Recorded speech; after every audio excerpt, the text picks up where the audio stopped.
जीवन में यदि सुखी होना चाहते हो तो ये समझ लो, जो संग्रह हो रहा है विनाश के लिए हो रहा है। जितनी ऊंची मंजिलें मिल रही हैं, एक दिन गिरना पड़ेगा। जो जीवन में मिला है उसको एक दिन छोड़ना पड़ेगा। और भैया, जीवन का अंत क्या है? बोले जीवन का अंत है मृत्यु।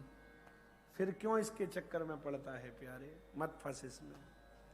यदि इन चार बातों को हम अपने जीवन में लागू कर लें, किसके लिए संग्रह करना? एक दिन सब मिट जाना है। कई बार हम सोचते हैं हम अपने बालकों के लिए कुछ इकट्ठा करके चले जाएं, हैं? और करते भी है, सभी करते हैं।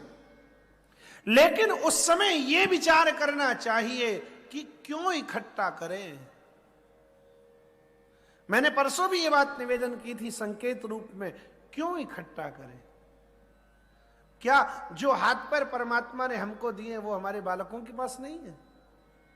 क्या जो भाग्य, जो प्रारब्ध परमात्मा ने हमको दिया है वो हमारे बालकों के पास नहीं है? क्या सबकी जिंदगी का ठेका तुमने ले रखा है? नहीं, तुम्हारा ठेका नहीं है। अरे तुम अपना तो काम बना लो महाराज, दूसरे का काम क्या बनाओगे? लेकिन हम सोचते यही है, नहीं नहीं नहीं, इतना इकट्ठा कर दें, इतना इकट्ठा कर दें कि बच्चों को कुछ करना ना पड़े। अगर ऐसा था तो हमारे पूर्वजों ने ये उक्ति क्यों बनाई? पूत सपूत तो क्यों धन संचय, और पूत कपूत तो क्यों धन संचय। अरे कितना भी इकट्ठा कर देना, यदि नालायक हुआ तो सब में आग लगा देगा।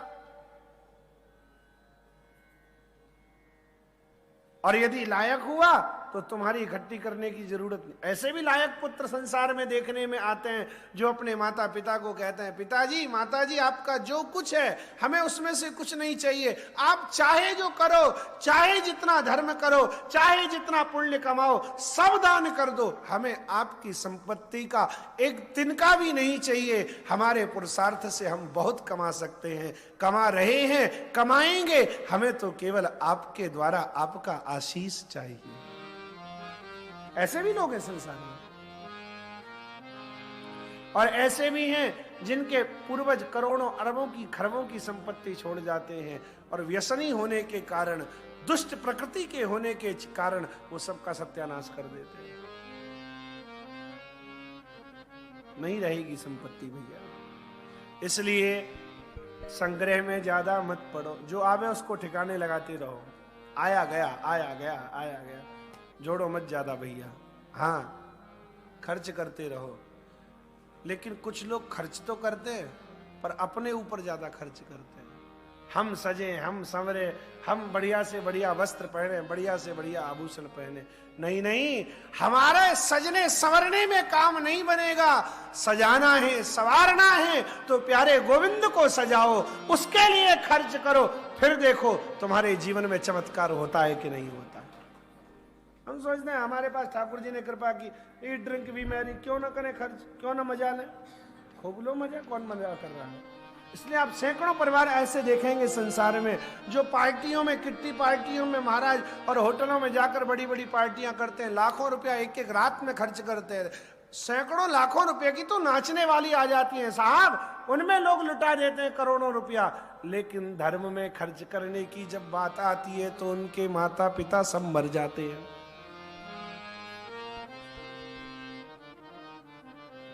लेकिन कान खोलकर सुन लीजिए, धन उसी व्यक्ति का सार्थक है जिसका धन संत की सेवा में, साधु की सेवा में, ब्राह्मण गौ की सेवा में लगता है, उसी का धन सार्थक है। बाधी का धन तो केवल और केवल दिखावा है। अरे तुम कितने बड़े राजा रईस हो गए साहब, बड़े बड़े भूपति ऐसे इस संसार में हुए, चक्रवर्ती सम्राट जो सारी सप्तद्वीपवती पृथ्वी के ऊपर शासन किया करते थे। तुलसी या संसार में भूपति भये अनेक, मैं मेरी कर मर गए, ले न गए त्रिनेक। कई बार हम सोचते हैं हम चले जाएंगे हमारा नाम रहेगा। अरे बावले, तेरा नाम क्या खाक रहेगा? तुझसे पहले कितने पैदा हुए, मर गए, किसी का नाम अरे दूसरे की छोड़ो, तुम्हारे पूर्वज तुम्हारी कितनी पीढ़ी के नाम तुम्हें पता है? 2, 4, 6, 8, 10, उससे ऊपर है पता? नहीं पता।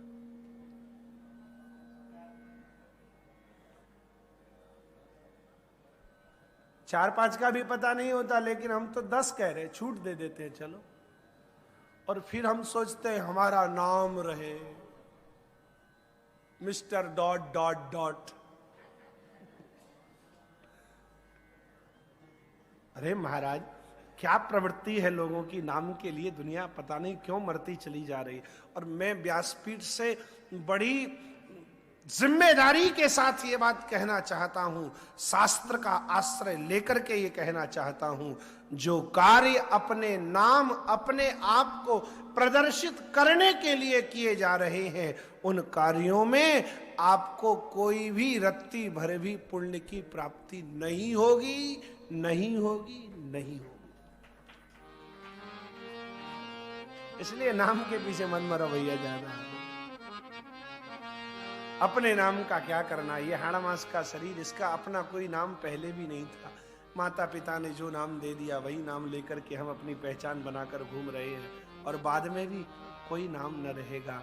नाम तो ठाकुर जी का रहा है और ठाकुर जी का ही रहेगा। इसलिए मन में ये विश्वास करके रहो भैया, जो कुछ भी मेरे द्वारा, मुझ अधम के द्वारा, मुझ पापी कलमल ग्रसित जीव के द्वारा जो कुछ करा रहे हैं, वो मेरे गोविंद करा रहे हैं। करने वाले भी वही हैं और कराने वाले भी वही हैं। मैं तो केवल एक निमित्त मात्रम भव सभ्य साचिनी।